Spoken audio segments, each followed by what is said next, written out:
శుక్లాం భరతం విష్ణుం శశివర్ణం చతుర్భుజం ప్రసన్నవదనం ధ్యాయే సర్వవిఘ్నోపశాంతయే అగజానన పద్మార్గం గజానన మహర్నిశం అనేకదంతం భక్తానం ఏకదంతం ఉపాస్మహే గురుబ్రహ్మ గురువిష్ణు గురుదేవో మహేశ్వర గురు సాక్షాత్ పరబ్రహ్మ తస్మై శ్రీ గురువే నమః.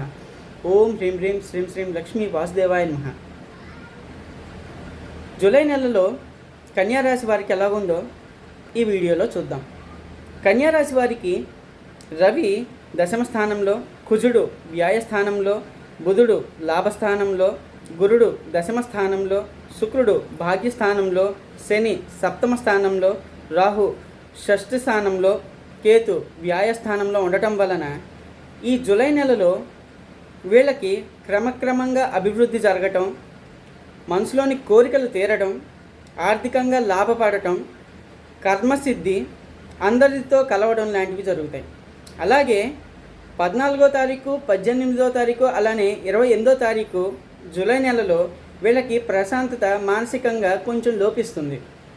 అందుచేత ఓం శం శరణభవ అనే మంత్రం రోజు 108 సార్లు చదవటం మూలన వీళ్ళకి మంచి జరుగుతుంది.